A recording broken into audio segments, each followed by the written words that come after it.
Hey, great to talk to you, as always. I'm not going to talk very much on this segment. This is about you and Bobux. So I'm going to ask you to begin by tell me a little bit about yourself and about the Bobux story and about how you guys have created really what's a fantastic global brand. Yeah, awesome. Well, thanks for having me, Paul. It's great to be here. In 1991, our founder, Chris Bennett, was putting some shoes on his little daughter, Chloe, and they were trying to get out the door. They were in a bit of a rush. And like all good toddlers, every time he got to that ultimate moment of tying the bow on her foot, she'd kick her feet out of the way and giggle, and she thought it was hilarious. And he really didn't think it was hilarious. He started getting really frustrated. So he walked into the kitchen with the shoes, chopped the shoelaces out with a pair of scissors, and then got a rubber band and stuck it through the eyelets. Shoe went straight on her foot, and then it stayed on, and he thought, oh, maybe there's something here. And so he and his wife, Colleen, went away and started looking at what a good shoe for a child should be. And it should be lightweight, it should be breathable, it should be flexible. And none of Chloe's shoes were anything like that. They were all these big, heavy, chunky bricks that didn't move at all. And so that's effectively how we were founded. This year, 30 years later, we're in 40 countries around the world, selling shoes to kids up to 8 to 10 years old, depending on how big their feet are. And so it's over story, yeah. Fantastic. And obviously you guys have been on this very significant journey, and a lot of growth, and expanding both the product range and also into new markets and things. Could you tell us about a few of the challenges that as you've grown the business and how you've overcome these to maximize your value? Yeah, we've definitely been growing pretty well over the last few years. We've been growing in double digits in the past 5 years, over sort of 10 times the market growth. And it's actually doubling the size of our business in that last 5 years. Most of the growth has come from international markets. So we're a Kiwi-based company, but the UK is now our biggest market in Australia and Italy and so on. Look, I think growth really comes from your people. It's how well do we understand our customers, their needs, their desires, and so on, and then how can our people deliver to those wants and needs? So I guess in terms of challenges and opportunities, I think they probably all come from around the people and the leadership of those people. And I guess we've got a great team, and we've been growing that team for a little while. But yeah, we've developed a few tools. I can give you some examples of what those tools are if you'd like. Yeah, absolutely. Okay, yeah. So one of the tools we use is a model called the 4 C's model, which looks at ensuring our team have great clarity on, where are we going, why are we going there, what's your role specifically in that. How do you build a culture to deliver excellence with, how they are with each other and how they're working with each other to deliver that value to the customer. Ensure the team are technically competent, can they actually do their job? And if not, how do we train them up to a better standard? And then are they emotionally competent? So how are they within themselves? Are they resilient? Because as I think most of us know, growth breaks things. And and unfortunately, a lot of the time, the first thing to break are the people. So we've got to be really cautious and careful as leaders of how we help our people through that process. Right, okay. Excellent. And obviously, Bobux is a very design-led business. Your products are quite sort of recognizable. They're quite different from other children's shoes, etc. And you generate a significant number of intangible assets. How are you ensuring that you're mitigating the risk around these assets, and while it's still at the same time maximizing their value? I think as a company, we've long understood the power of brand, and I think Chris and Colleen were very particular about how they set everything up from the very beginning. But I think it's only after recently and working with EverEdge that we really started to understand the full value of all of the different intangibles that we've got. I think when I look at most of our intangibles, they're quite difficult to protect in what I guess most of us would understand as a traditional sort of way. So, you've got some IP, you patent it. And in the shoe trade, that's quite hard to do. Yeah, shoes have been around a little while. They've been around a little while. Yeah, we've got a competitor that's over 300 years old. So, wow. So they've been around a little time. So I guess since working with EverEdge, we've started building a strategy that looks on, we call it building moats around the business, and really building a multi-layered approach that they can build on top of each other. Yeah. So, so we look at our designs, we look at our data and how do we protect and utilize that. Trade secrets, relationships is probably one of the most important intangibles that we have. So we really work on protecting and optimizing those. Yeah. And I think you're right that one of the ways of looking at this is to recognize that there's different classes of intangible assets, things like data and designs and patents and relationships, and they're all quite different, and they all have the different sort of aspects, the different pros and cons, and the ways that you treat them and that kind of thing. So that's, to me, a big step, right, for any company to recognize that it's not just one thing. It's not just patents and trademarks. It's a whole lot of different things. Yeah, absolutely. I agree.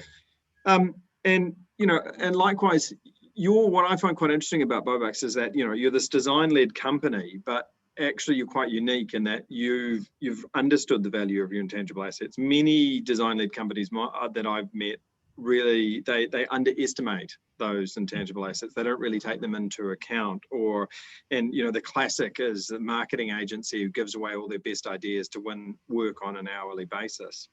Why do you think it is that so many design-led companies underestimate the value of their intangible assets?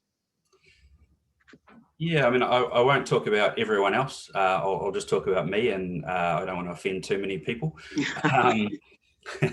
But I think there's probably an ignorance about it and about what it means. I think, for example, before I sort of understood bits or elements of it, but I didn't really understand that layered up approach. I don't think, you can build a strong strategy to protect the business and take advantage of your strong position in certain areas unless you start understanding all of them. And I think, and that's probably, say for the first one for me was really just learning what they are. Like as soon as you start going, that makes us be able to do that. Without this, we can't do this, which is the brand piece or something like that. And everyone understands our brand is part of your intangible asset. But if you don't understand which bits of the data help you be able to deliver the brand, then I think that's a challenge. So I think a lot of it is probably ignorance from leadership perspective. And as I say, that's only my perspective, and I'm looking only at myself. I don't want to annoy too many people that I'm calling them ignorant. Yeah, no, I think you're right though. I mean, it's the initial recognition that the assets exist, that there are multiple assets, and that they're joined up, that they influence each other, and they're more like a web or a network of relationships than they are that an individual patent or an individual trademark or something along those lines. Yeah. The data, the data feeds into the trademark and your product design, and your networks and relationships help those things. They're all connected. Yeah, definitely. So what would your, having sort of been through this process and growing a business and growing it really successfully and developing an international brand, which is no small mean feat at all, particularly in apparel, right? Like not an easy thing to do, and certainly not from New Zealand. Definitely not from New Zealand. We're not known for our apparel. No, exactly. It's not like you got sort of a Broadway kind of shop front or anything like that you can just jump into or something along those lines. What advice would you have to companies to make sure that they recognize the opportunities and mitigate the risks in relation to their intangible assets? And to, now we understand that those things are really important. You've got your team, you've got your intangible assets. What advice would you give to companies who are starting on this journey? Yeah, I mean, I think we just talked about it, right? I think it's about finding out what they are, documenting them, getting them actually listed through so that you really get an understanding of what they are, but how they interplay. And even if that's just with your leadership team or your board or whatever, but if you really understand what they are and how they integrate, then it's pretty clear you need to have a plan in place, and then you can actually just start building a plan. I mean, we only know what we know, right? Yeah. Or the other way, we don't know what we don't know. And as soon as something's highlighted to you, you sit there and go, oh man, we need to figure out how to protect this or how to optimize this, because this actually drives that thing. And that's the thing that drives the trust in the customer and the value and so on. And so if we can help deliver more value to the customer and help inspire more trust with them, and that all comes from this thing over here that we hadn't really been focusing on at all, then it can go. I mean, you don't want to let your staff walk out the door and just take that with them. And make sure that those sorts of things are understood. Yeah. And out on that, have you found that the staff and the rest of your team, because you started by talking about team, and oftentimes you find that people sort of see the two things as almost separate from one another, which I think is kind of interesting, because intangible assets are created by really smart, intelligent people and intelligent teams. Did you find that the team really understood it and has it helped them, do you think, in the way that they think about the business? Dramatically so, yeah. Right. Particularly, one of my team in particular, so I head of marketing and brand, she knew it all intrinsically, but we've been struggling to discuss this as a group as to why this bit over here is important versus that bit. And so when you're looking at an ROI calculation or something like that on a spreadsheet, it's very easy to say, oh, we should do this because of these sales numbers versus, well, we should do this because of the inherent brand value. But, that's sometimes that can be a hard thing to do, but it's the inherent brand value that allows you over time to grow your profit in that space. And so, I think the team just immediately got it. I mean, as you say, we're a very design-led business. And so we've got a lot of designers, we've got a lot of marketing people that really, they get this inherently, but they weren't able to express it.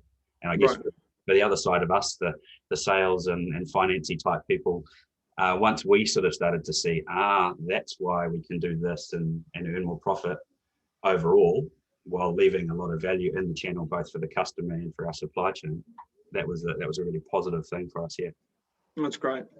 And obviously you've undertaken this significant international expansion, and I think had some really significant success. You've extended that product range. Where to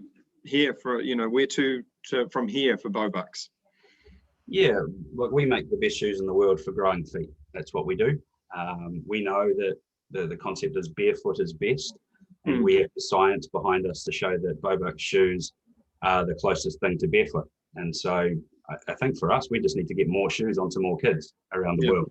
We believe that our product helps reduce issues with feet, ankles, knees, hips, backs, and so on. And we want more kids to grow up with a healthier foundation. So that's our goal. How can we help more kids around the world to grow up healthier?